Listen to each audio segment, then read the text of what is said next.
Nah, kita akan belajar dari kisah bagaimana Musa lahir dan melewati masa-masa krisis di awal kehidupannya, lalu meletakkan bayi itu di dalamnya dan menaruh peti itu di tengah-tengah gelagah di tepi sungai Nil. Ketika ia membukanya dan melihat bayi itu, tampaklah bayi laki-laki yang sedang menangis. Namun bersyukurlah, karena kisah itu berlangsung dramatis bak sebuah film, novel, atau sinetron.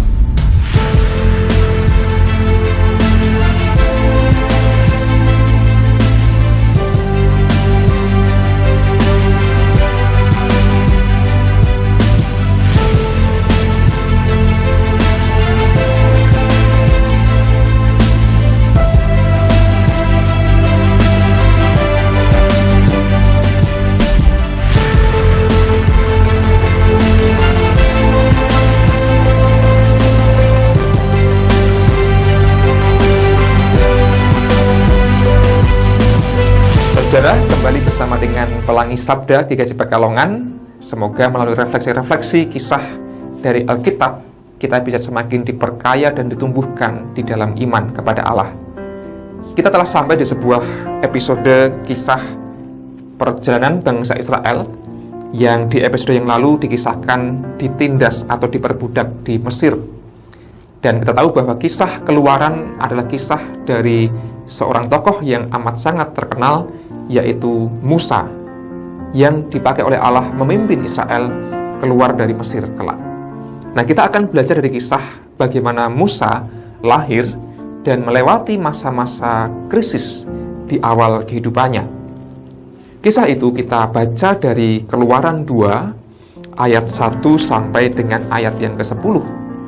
Cerita yang saya tahu Bapak Ibu Saudara juga sudah pernah mendengar, membaca salah satu kisah yang terkenal dan begitu dramatis.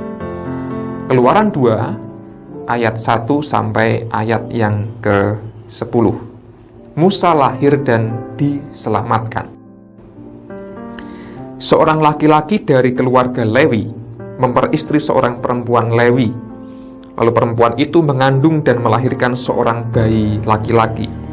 Ketika ia melihat betapa eloknya bayi itu, disembunyikannya 3 bulan lamanya. Tetapi ketika ia tidak dapat menyembunyikannya lebih lama lagi, ia mengambil sebuah peti pandan dan merekatkannya dengan gala-gala dan ter, lalu meletakkan bayi itu di dalamnya dan menaruh peti itu di tengah-tengah gelagah di tepi sungai Nil. Kakaknya berdiri di tempat yang agak jauh untuk melihat apa yang akan terjadi dengan dia. Lalu datanglah putri Firaun untuk mandi di sungai Nil, sementara dayang-dayangnya berjalan-jalan di tepi sungai itu. Ia melihat peti yang di tengah-tengah gelagah itu dan menyuruh hambanya perempuan untuk mengambilnya. Ketika ia membukanya dan melihat bayi itu, tampaklah bayi laki-laki yang sedang menangis. Ia merasa kasihan kepadanya dan berkata, "Tentulah ini salah satu bayi orang Ibrani." Lalu bertanyalah kakak anak itu kepada putri Firaun, "Perlukah aku pergi memanggil seorang ibu penyusu dari antara orang Ibrani untuk menyusui bayi itu bagi tuan putri?" Sahut putri Firaun kepadanya, "Pergilah." Lalu gadis itu pergi memanggil ibu bayi itu. Berkatalah putri Firaun kepada ibu itu, "Bawalah bayi ini dan susuilah dia bagiku. Aku akan memberi upah kepadamu." Kemudian perempuan itu mengambil bayi itu dan menyusuinya. Ketika anak itu telah besar, ia membawanya kepada putri Firaun, yang mengangkatnya menjadi anaknya. Ia menamainya Musa.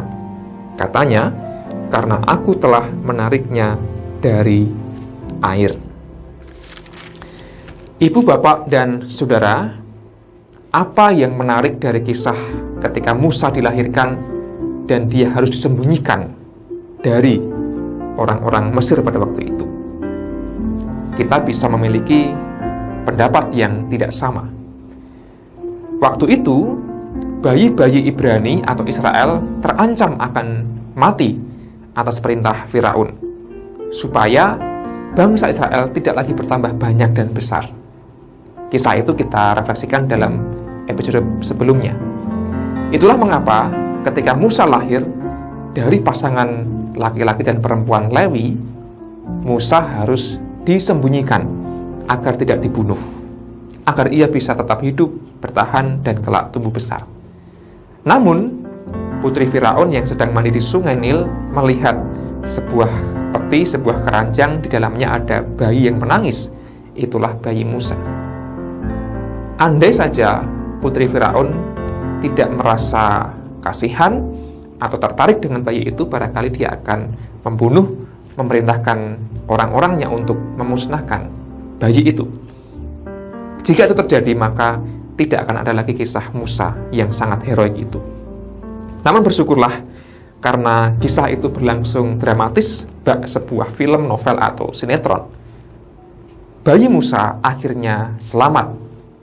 Tapi saya melihat sisi lain yang menarik adalah karena Musa juga mendapatkan cinta kasih yang besar dari keluarganya. Khususnya dalam hal ini adalah kakak perempuan dan juga ibunya. Kakaknya rela menjagai, memantau, memastikan agar Musa selamat dan baik-baik saja. Bahkan ketika Musa akhirnya dikonangi oleh putri Firaun, kakaknya itu kemudian menawarkan sebuah ide yang brilian untuk memberi Musa ibu yang bisa menyusui agar tidak merepotkan putri Firaun. Ide itu pun diterima oleh putri Firaun, dan kemudian ibu kandung Musa lah yang kemudian menyusui Musa sampai besar. Musa bisa selamat karena jasa kakaknya, namun juga karena jasa ibunya yang begitu mengasihi.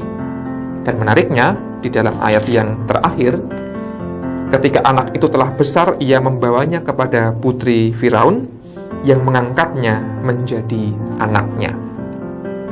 Ibu Musa memberikan Musa yang telah dewasa itu kembali kepada putri Firaun seperti janji yang telah ia ucapkan. Dan kemudian Musa menjadi anak angkat dari putri Firaun itu. Kemudian kita tahu kisahnya, ia tumbuh dalam kultur, tradisi, dan asuhan kerajaan Firaun. Bapak, Ibu, dan saudara terkasih dalam Tuhan, kisah Musa barangkali terlalu heroik, terlalu dramatis, atau luar biasa bagi kita. Mungkin tidak ada di antara kita yang memiliki kisah ketika bayi seperti Musa itu. Tetapi bukankah setiap orang memiliki kisah kelahiran yang unik dan luar biasa?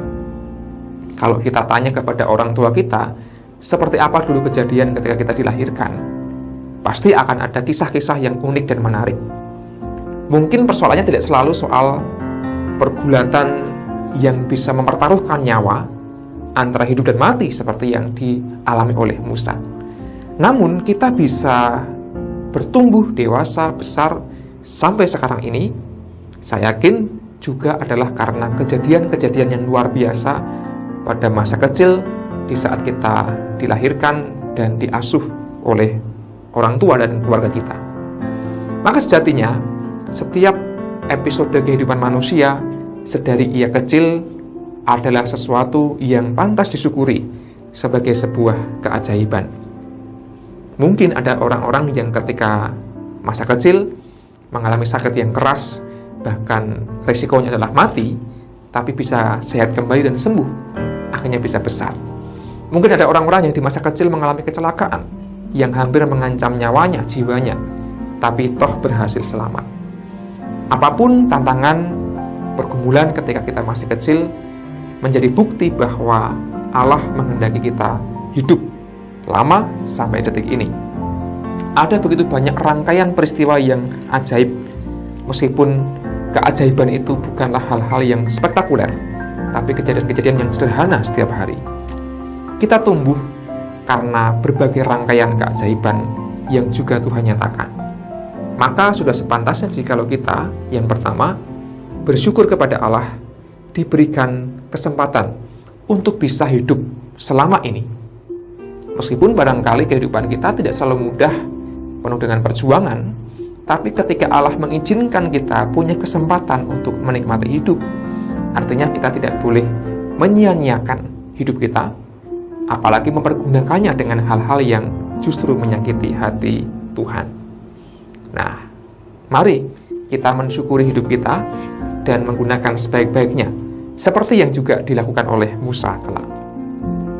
Dan yang kedua, mari kita bersyukur dan berterima kasih atas keluarga yang oleh Allah dipakai untuk bisa menjaga, merawat, dan mengasuh kita sampai kita bisa dewasa. Ada banyak orang yang menjadi abai dan lupa pada keluarga ketika ia telah besar, sukses, dan menjadi orang yang hebat. Kita bisa begitu tentu saja pertama-tama karena kita diasuh, dikasih dengan luar biasa oleh keluarga kita. Maka tetaplah merawat, menjaga relasi dalam keluarga, karena di dalamnya kita adalah orang-orang yang saling mengasihi dan saling mengasuh. Terutama anak-anak yang masih punya orang tua, mari menaikkan atau mengungkapkan cinta kasih kita, hormat kita kepada orang tua yang telah berkorban banyak sehingga kita bisa tumbuh dewasa seperti sekarang ini.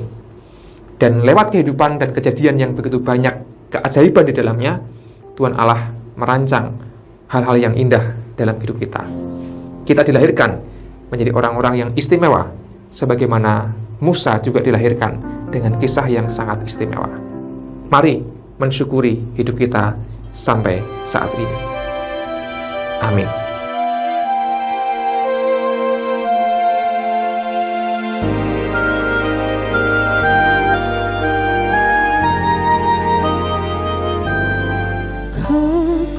Kekuatan serta penghiburan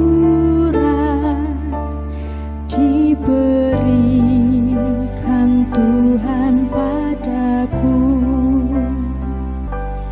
Tiap hari aku dibimbingnya, tiap jam dihibur hatiku,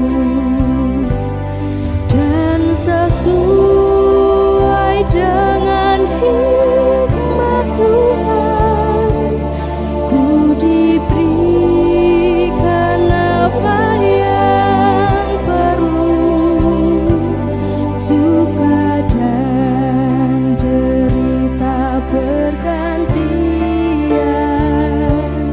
memperkuat imanku, dan sesuai dengan hikmat Tuhan, ku diberikan apa yang perlu, suka dan derita bergantian.